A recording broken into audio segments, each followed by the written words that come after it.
Essa noite eu quero... a data é sugestiva. Normalmente eu não necessariamente uso a data para preparar um sermão, uma mensagem. Mas, enquanto eu estava ali adorando com os irmãos, eu estava com uma palavra no meu coração, que foi a palavra que eu ministrei hoje pela manhã, aqui.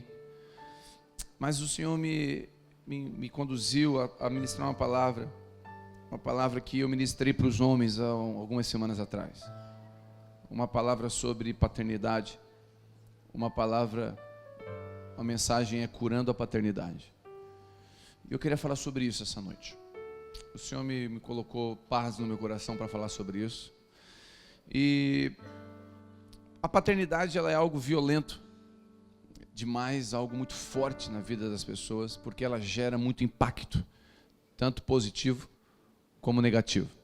E a Bíblia fala que em Abraão houve uma promessa, e a promessa de Deus para Abraão falou: Abraão, em ti serão benditas todas as igrejas da terra. Amém? Não. Foram benditas todas as famílias. A bênção de Deus sobre Abraão foi para as famílias, foi para a sua família, a sua casa.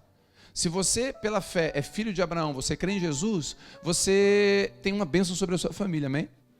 Porque é uma promessa de Deus. Em Abraão, em ti serão benditas todas as famílias. Existe uma bênção sobre a família. Noé, a Bíblia fala em Hebreus 11 que Noé, ele salvou a sua família na arca. Olha que interessante. Não diz que Noé salvou a humanidade. Salvou a família dele.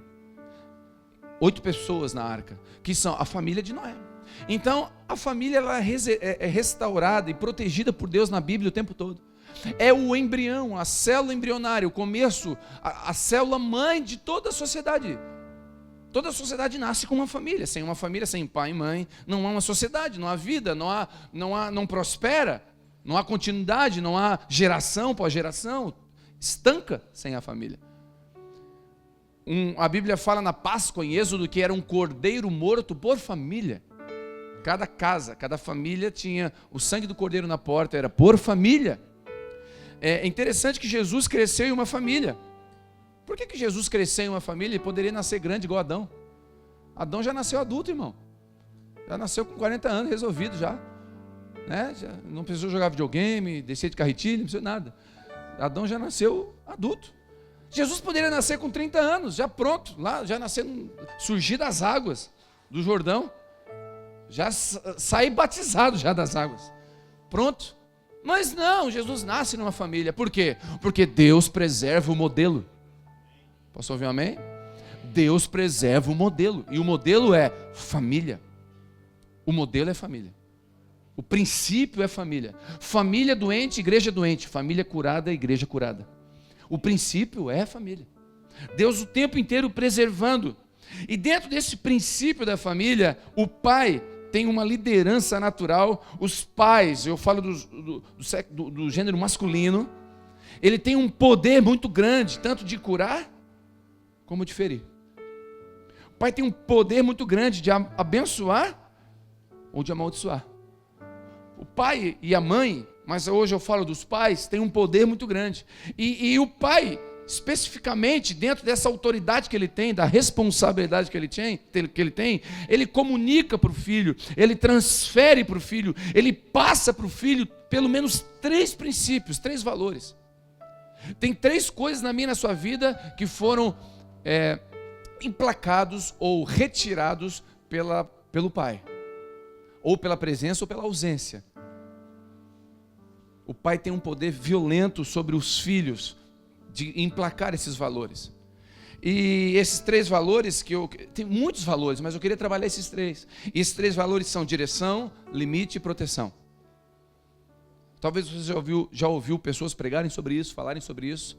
Mas esses 3 princípios que o pai dá para o filho, eles atuam diretamente no seu dia a dia e talvez você nem percebe. Eu quero falar do primeiro, o primeiro dele é direção. O pai dá direção para o filho. É interessante, não sei se você já percebeu a forma do pai pegar o filho, segurar, bebê, filho, bebê. Normalmente o pai, observa os pais andando, começa a observar, ele segura o bebê virado para frente. Ele segura o bebê assim, com a frente olhando para as coisas, ele vai andando, Ou bota aqui em cima, para frente. O pai tem esse negócio. Quando é muito bebê, né, o pai bota aqui, a mãe se desespera já. Já começa o desespero. Foi engraçado esses dias aqui numa foto, irmão. Eu fui apresentar um bebê, e aí eu levantei o bebê aqui, né? Quando eu levantei, o pai estava assim, ó. Tipo assim, meu garoto. Seu meu garoto. Estava feliz da vida. E a mãe assim, ó. Tipo, devolve. Porque é do pai ver o filho no alto e vibrar. É do pai dar essa direção, esse propósito, essa autoestima, essa autoconfiança. A falta do pai gera uma estima baixa, uma falta de propósito, falta de direção. A ausência do pai gera essa falta de direção. É o pai que trabalha, que dá. Interessante que na Bíblia quem dava um nome para o filho era o pai. Preste atenção. Era o pai que dava um nome. Por quê? Quando o pai dava um nome, aquele nome na Bíblia, todo nome tem um significado. Ela traz um nome. A Bíblia fala que Jesus é o Emanuel. O Emanuel significa Deus conosco, porque tem um significado. Jesus, o Deus conosco. Interessante que quando Benjamim nasceu, a mãe de Benjamim, ela morrendo no parto, ela falou: esse menino é o filho da minha dor, e chamou ele de Benoni.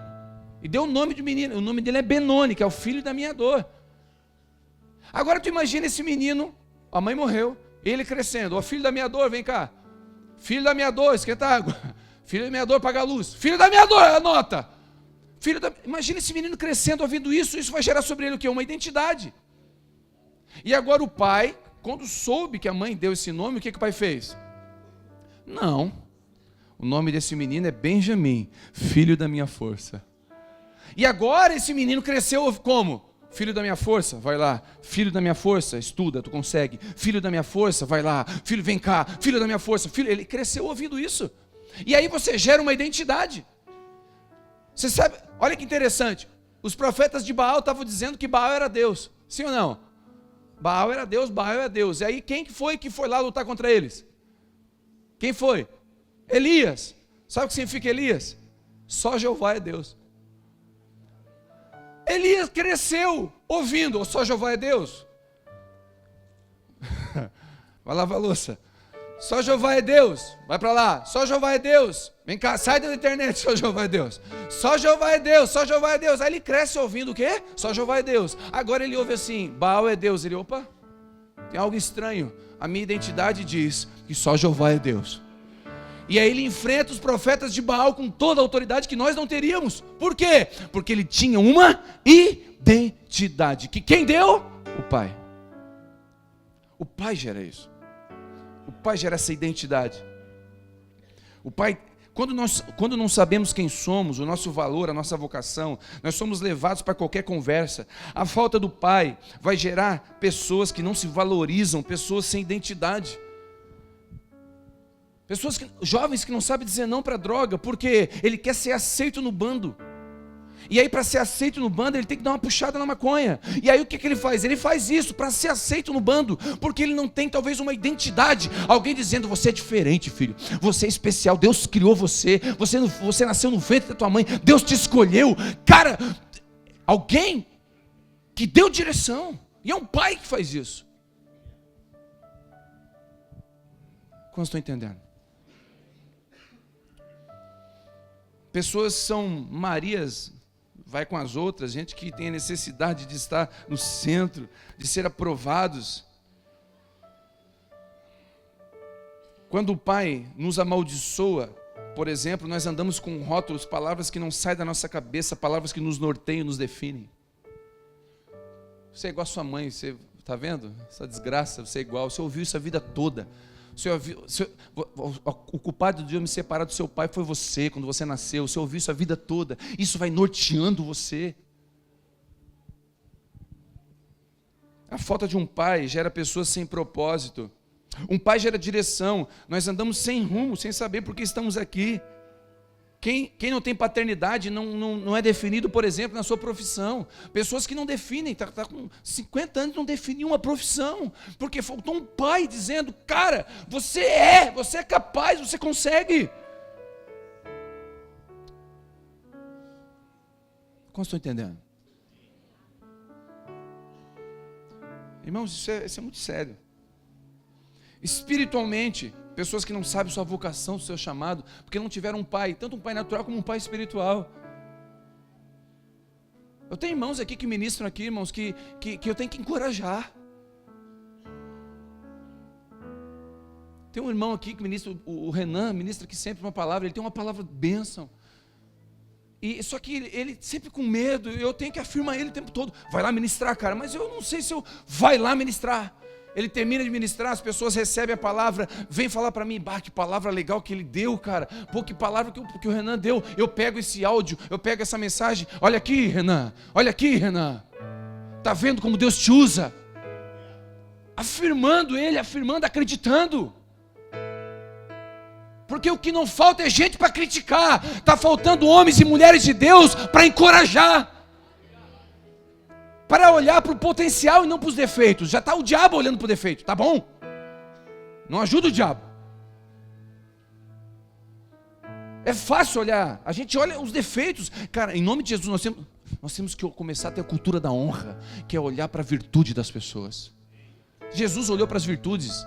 Se fosse olhar para Pedro, Pedro não deveria nunca ser o líder da igreja, mas Jesus viu dentro de Pedro um homem corajoso, ousado, e investiu em Pedro.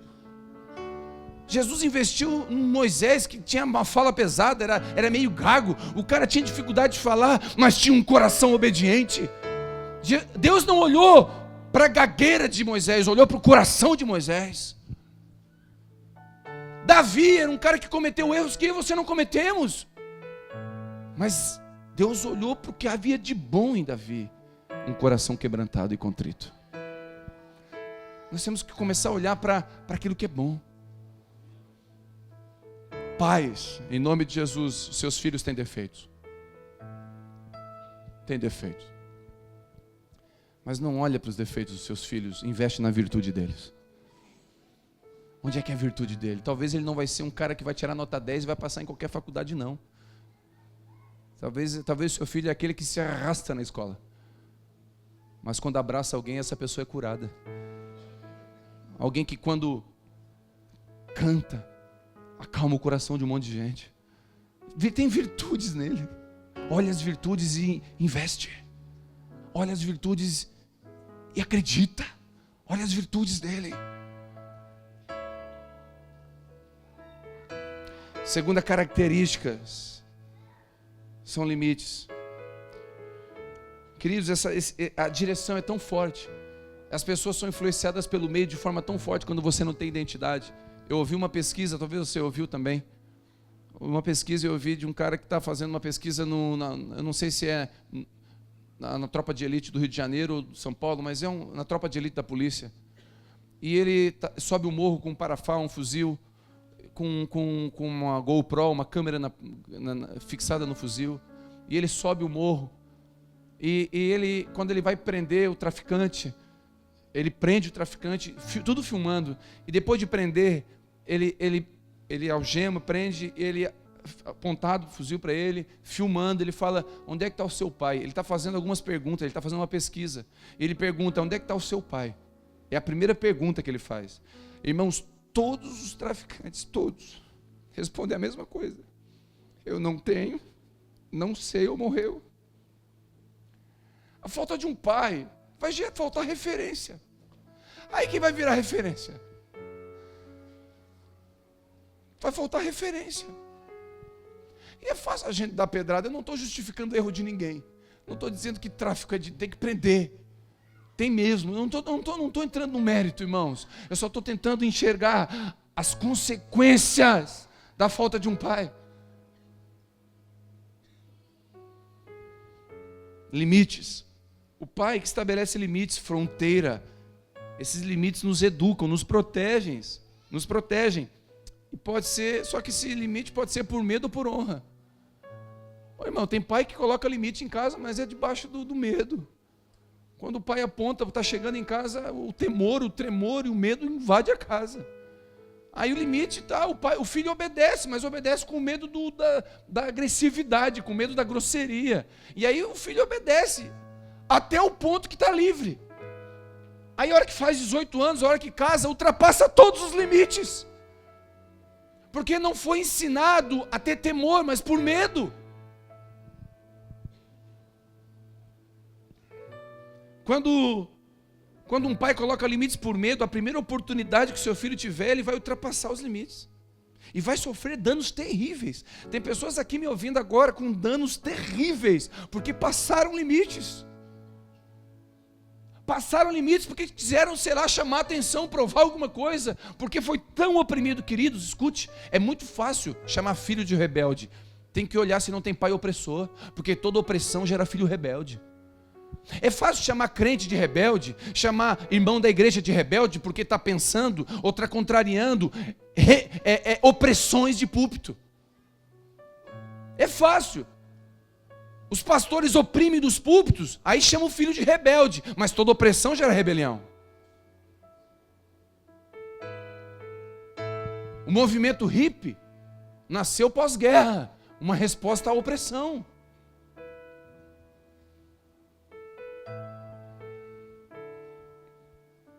Quando se casam ou saem de casa, quantos que depois que se casam fazem tudo que não podiam enquanto estavam com os pais?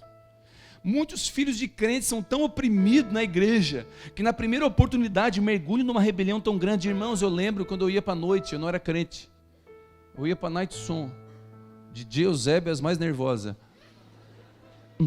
Não, Casa do Rock, eu picava isso aí tudo. E eu sabia quando era um crente. O crente não sabe pecar. Ele peca errado, ele dança assim, ó.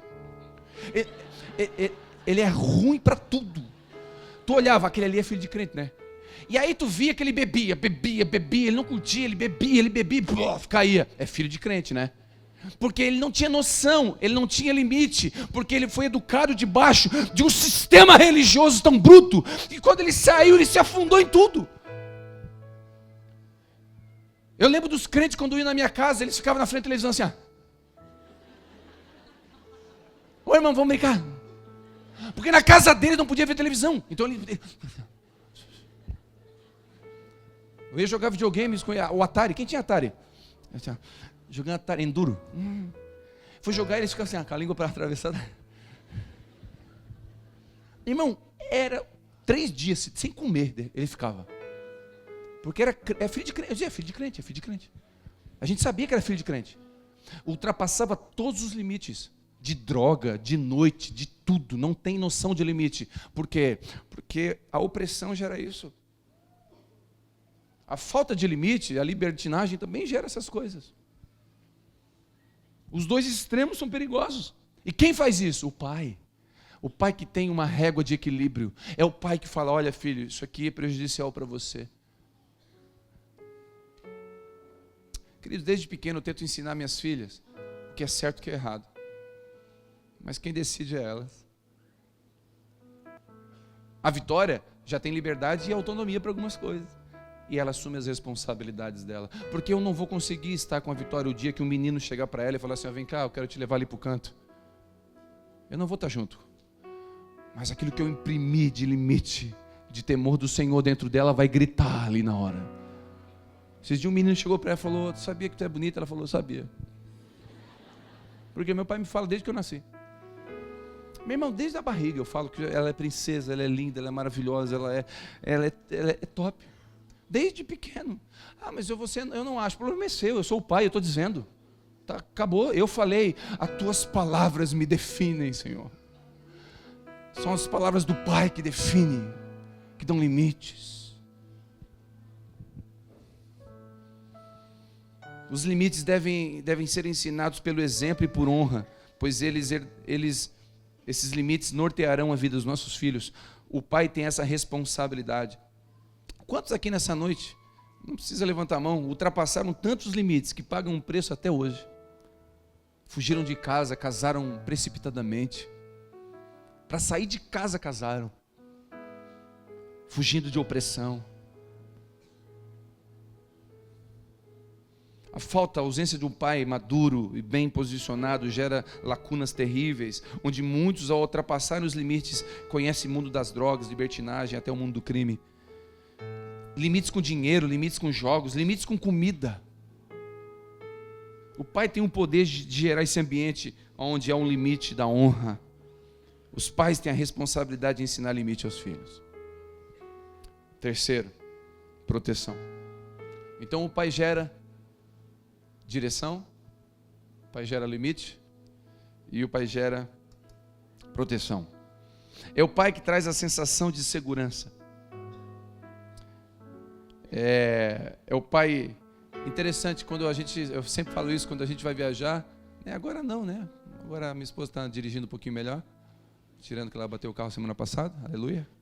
Não bateu, só arranhou, só arranhou. Desculpa. Bateu. Tudo bem. Eu lembro quando a gente saía para viajar, a Vitória dizia assim: quem é que vai dirigindo? É a mãe. Cinto. Airbag armado já. E quando, é o pai, ela vai para trás. Porque ela tinha em mim segurança. Não é que dirige melhor ou não, ela tinha em mim segurança. Entende? Então essa segurança, essa proteção, gera esse ambiente confortável, onde eu confio no pai. Escute, sabe por que tem gente aqui com promessa de Deus sobre a tua vida e você não consegue descansar? Porque o seu pai prometeu e não cumpriu. Seu pai falou que só ia ali e nunca voltou. E aí você ficou com esse coração sem proteção. Você se sente inseguro, insegura. É o pai que nos defende, que traz esse ambiente de segurança. Quando o pai não exerce essa função, ele deixa seus filhos à mercê de medos e sedução do mundo. A falta da presença física do pai gera uma carência tão grande na vida de uma menina, que quando o primeiro sinal de segurança que ela sentir, ela se entrega.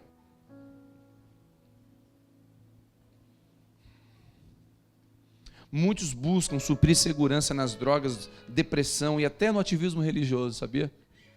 Tem gente que fica rodando na igreja, fazendo tanta coisa na igreja. O dia que tirar o ativismo da igreja, a pessoa não tem nada. Era só uma forma de se esconder. Porque aqui na frente, aqui no púlpito, dá para se esconder, irmão. Você se esconde atrás do microfone. Você se esconde atrás do dom que você tem. Se esconde atrás da guitarra. Se esconde atrás do teclado. A gente se esconde. A gente se esconde atrás do dom, do ministério. Dá para se esconder, irmão. Muitos se rebelam, mas na verdade é uma forma de dizer: olha para mim. É uma carência. É interessante. A Bíblia fala que José era filho de Jacó. Eu ouvi um irmão ministrar sobre isso, eu achei essa parte legal. José era filho de Jacó. Diga comigo, José era filho de Jacó. A Bíblia fala que José fugiu da esposa de Potifar. Sim ou não? A mulher tirou a roupa na frente dele e fez o quê? Está amarrado, está amarrado, está amarrado, está amarrado, está amarrado. Não, irmão, ele correu. Porque tem crente que é espiritual, né? Está amarrado, amarrado. Amarrado. Que é amarrado, irmão, não vigia na terra. Recebe um videozinho, está amarrado, ó. Que amarra! Sai! Sai dela! Sai dela o que, irmão? Sai, não vê o vídeo. Eu conheço crente que fica na frente da TV vendo novela. Olha ali o diabo, ó. Ai, como o diabo engana as pessoas. Ai, a estratégia do diabo isso aí, ó. Ai, os casamentos destruídos é o diabo. E ela tá ali na frente da novela. E o diabo é isso aí mesmo. Taca ali pau, montado em cima.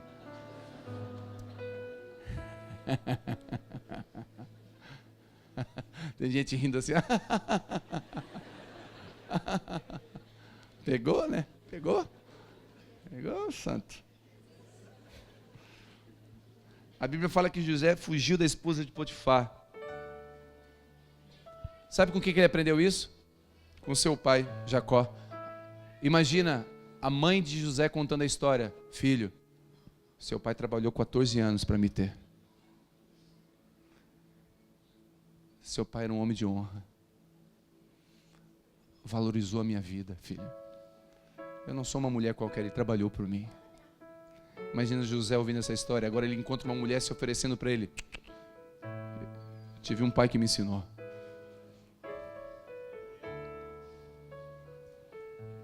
A Bíblia fala que José perdoou os seus irmãos. Sim ou não? A Bíblia fala que quando Jacó estava se reconciliando com o seu irmão Esaú, José estava vendo. Escute, imagina Jacó e Esaú, Jacó se achegando ao seu irmão, pedindo perdão, se humilhando. A Bíblia fala que Jacó se humilhou, pediu perdão, deu presentes para o irmão Esaú, e a Bíblia, os dois se reconciliaram, e a Bíblia diz, está escrito, que José estava presente. Imagina José vendo o pai se reconciliando com o irmão. Agora ele está num lugar de posição, os irmãos chegam, o que ele lembra? Meu pai era um reconciliador, eu vou reconciliar também, porque um pai gera isso sobre o filho.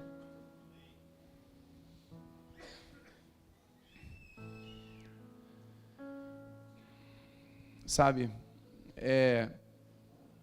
quando falta um pai, a gente traz para o campo da paternidade da terra, e é uma realidade, mas eu queria te dar um conselho 4 passos para você ser curado de toda a falta da paternidade.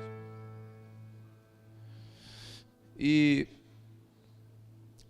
para curar essas ausências, essas feridas, esses medos, para curar a ferida da paternidade, eu quero, primeiro passo, reconheça que você precisa de cura.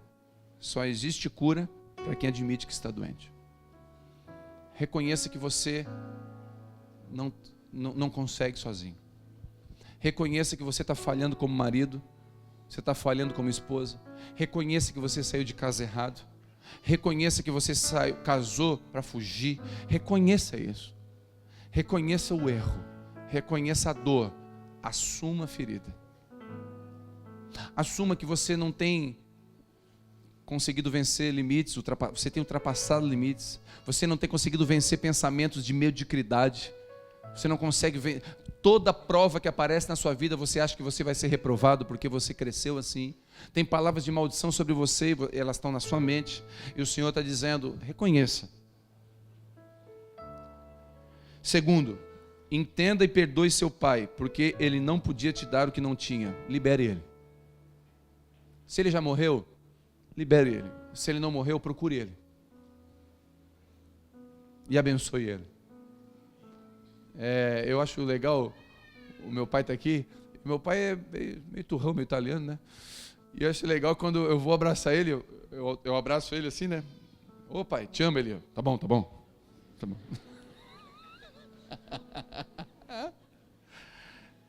Ele não recebeu do pai dele, perdeu o pai cedo, ele não recebeu. Então ele não pôde me dar. E quando às vezes eu digo para ele, ô pai, eu te amo, ele... isso, valeu, bom. Por quê? Porque ele não recebeu. Só que eu entendi. Por quê? Porque ele me curou. E agora eu não vou agir conforme eu recebi. Pelo contrário, eu vou dar para ele. Porque eu fui curado.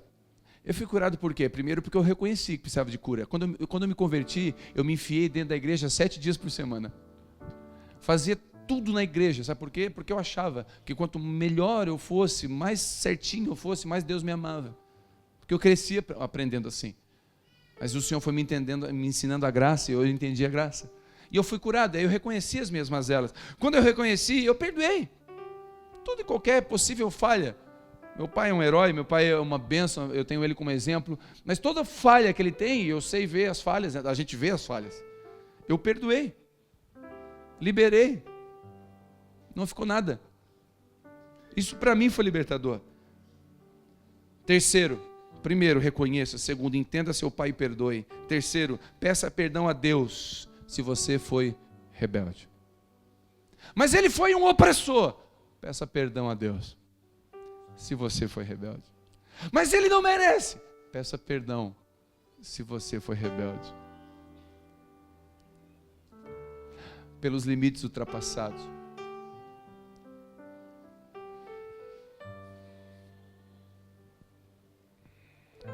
Limites que feriram não só você, feriram outras pessoas. Eu vou repetir. Você passou alguns limites que não feriu só você, feriu outras pessoas. Quando você foi infiel, você feriu outra pessoa também. Peça perdão a Deus. E quarto, essa noite, Aceite a adoção de Deus. Ele é o seu Pai. Perfeito. Sem falhas. Nunca fica ausente. Não mente. Sempre volta. Não abandona. Não agride fisicamente. Não libera palavras de maldição. Ele é um bom Pai. Aceite a adoção. Chame Deus de Pai essa noite. Mas Ele é o meu Senhor. Também, glória a Deus, querido, aleluia. Ele é o teu Senhor. Mas Ele é teu Pai. E Ele está dizendo, eu quero te adotar. Para sempre. Ele quer te dar um propósito. Quem recebe? Ele quer te dar um propósito, Ele quer te dar limites e Ele quer te dar proteção. Ele é o seu Pai. Mas como que eu faço se eu não tive referência de pai? Deus vai começar com você. Você vai ser uma referência. Vai partir de você. Ele começa de novo. De novo. Ele é um Deus que quando vê, Ele recomeça. Se Ele vê algo que foi quebrado, Ele recomeça. Ainda que Ele tenha que começar com uma nova geração, Ele começa de novo. Ele tem poder de começar. Efésios 3:4, não precisa abrir, eu leio. Por essa razão, dobro os meus joelhos perante o Pai, do qual toda a família nos céus e na terra tem um nome. Deus te dá nome e sobrenome. Deus te dá identidade. Deus te dá um chamado. Eu quero profetizar que todo Benoni, toda palavra maldita sobre você, é substituída por uma palavra do céu dizendo, filho da minha força. Aleluia. Você vai dar volta nisso, cara. Você vai dar volta nisso. Filho da minha força. Eu profetizo, recebe onde você está, filho da minha força. Filho da minha destra, só Jeová é Deus. Elias, só Jeová é Deus. Um nome, tem um nome sobre você. Tem um nome sobre você. Tem um nome, seu nome não é mais Abrão, é Abraão. É pai de multidão agora. Agora não é mais Jacó, enganador. É Israel, príncipe de Deus. Deus mudou nomes na Bíblia. Nomes onde pais deram um nome. Ele veio e mudou um nome. Deus mudou nomes na Bíblia. Eu quero profetizar sobre você essa noite, no Dia dos Pais. Sobre você que está aqui. A paternidade curada, resolvida de Deus sobre você. Um lugar onde ninguém mais vai tirar você. Eu quero orar com você, feche seus olhos onde você está. Queridos, eu ia pregar outra coisa. Mas se Deus, o Espírito me levou a pregar isso, é porque Ele quer trazer cura sobre você. Talvez não são todos. Pastor, eu tive um pai impressionante. Ele me deu limite, me deu proteção, me deu direção. Uau, você é um privilegiado. Mas se não, o Senhor quer te curar essa noite. Essa falta de propósito, de vida, vai ser substituída por um propósito bem definido. O Senhor está trazendo identidade sobre você, cura sobre você. Pai, em nome de Jesus,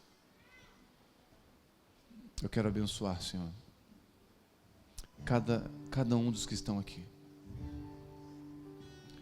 Com uma unção de cura dos céus, o Senhor se revela como um pai essa noite.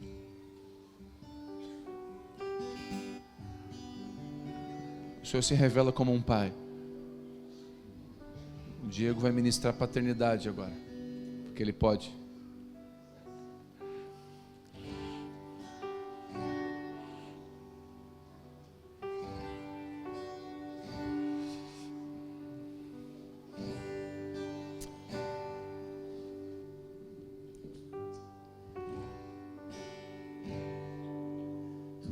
Bom pai, é quem tu és.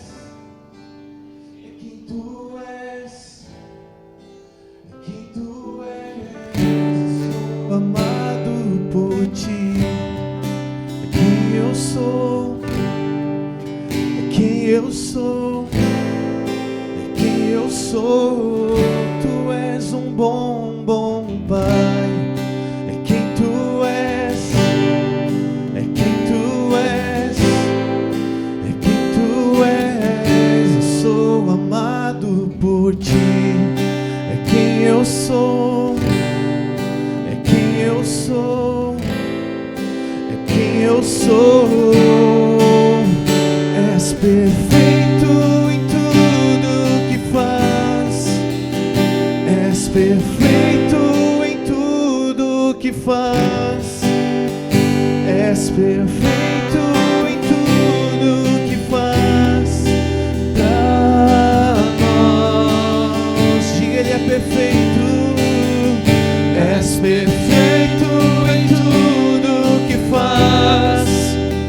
És perfeito em tudo que faz. És perfeito em tudo que faz pra nós. Você pode chamar Ele. Tu és um bom, bom Pai. É quem tu és, é quem tu és, é quem tu és. Eu sou amado por ti. É quem eu sou, é quem eu sou, é quem eu sou. És perfeito, és perfeito em tudo que faz. És perfeito em tudo que faz. És perfeito em tudo que faz pra nós. Mas que bom saber, mas que bom saber que és meu Pai e que jamais me deixarás. Sabe o que às vezes nossos filhos precisam? Só um pouquinho da gente. Eles não querem nossos presentes, ele quer a gente presente. Eu conto sempre essa história. Eu vou ficar velho e vou contar essa história que você já conhece. Recebe, ouve de novo. Eu cuidei de um projeto chamado Pelotão Esperança. São meninos com problemas de comportamento, rebeldes. Irmão, tinha menino lá que endemoniava o diabo. Se expulsava o demônio, saía o menino e ficava o diabo. Violentos, meninos, violentos. Traficavam com 9 anos de idade. Os meninos eram violentos. E um menino deles, muito agressivo, muito rebelde. Um menino deles, Wellington, eu fiquei muito perto dele. Ele chegou, eu lembro que eu corrigi ele naquela semana 3 vezes. Corrigi, fui firme com ele, irmão. Eu disciplinei ele 3 vezes na semana e nada mudava. Sabe quanto mais corrigir, mais pior ficava. Tipo o Hulk, quanto mais bate, mais verde. Negócio difícil, gente, difícil. Eu falei, esse menino não vou dar conta. Não vou dar conta. Aí um dia ele sentou do meu lado, eu tinha umas bolinhas de gude no bolso. Eu dei as bolinhas de gude pra ele chegou a mim, eu fui ganhando ele. Aí eu botei a mão no ombro dele, fiz um carinho nele, e quando eu percebeu, ele estava no meu ombro. Só que a primeira vez que eu botei a mão no ombro dele, ele falou assim, tira a mão de mim, tu não é minha nega. Ó, vê só, menino de 9 anos. Como assim, minha nega? Tu não é minha nega, tira a mão de mim. Gente, vê só. Eu falei, aí disfarçado, dei as bolinhas de gude, fui chegando, fiz um carinho, pá. Quando ele percebeu, ele estava encostado no meu peito. Vou resumir a história. Esse menino se tornou um dos alunos mais disciplinados da escola, do projeto. Não expulsei ele. Sabe o que eu descobri? Que não faltava correção para ele, faltava amor. O pai dele batia todo dia nele no banheiro de fio. Então uma correção para ele. A rebelião dele era falta de carinho, era uma opressão. Então quando eu abracei ele, fiz um carinho nele, eu ganhei ele. Me chamava de pai para cima e para baixo. Na formatura do projeto, eu estava transferido para Belo Horizonte. Estava me despedindo do projeto.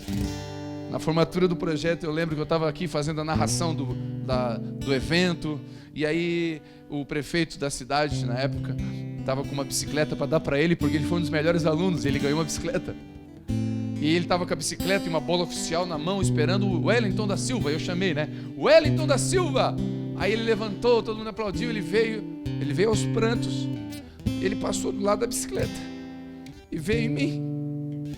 E me abraçou e falou: pai, não vai embora. Eu só dei um pouquinho de paternidade. Ele nem conheceu o Deus da paternidade ainda. O dia que ele conhecer o Deus da paternidade, ele vai ser totalmente curado. Mas foi só um abraço, não foi muita coisa. Eu ganhei aquele menino. Maridos que estão aqui, escute. Cuide das suas esposas. Pais que estão aqui, chegue perto, beije os seus filhos, por favor. Beije, faça sentir o contato. Raspa a barba no pescoço. Faz até te empurrar de tanto que tu vai ficar grudento. Fica perto, dá contato. Dá limite, dá disciplina. Se preciso, usa vara. É bíblico. Mas esteja presente, por favor. Que os meus filhos, que os seus filhos cresçam debaixo de um lugar saudável. Tão saudável que eles vão chamar Deus de pai com facilidade. Eles vão chegar: quem é Deus? Deus é meu pai. Por quê? Porque eu tive um pai que me ensinou que Deus é pai. Que você, como filho, possa chamá-lo de pai essa noite. Em nome de Jesus. Quantos recebem essa palavra? Em nome de Jesus, guarda no teu coração.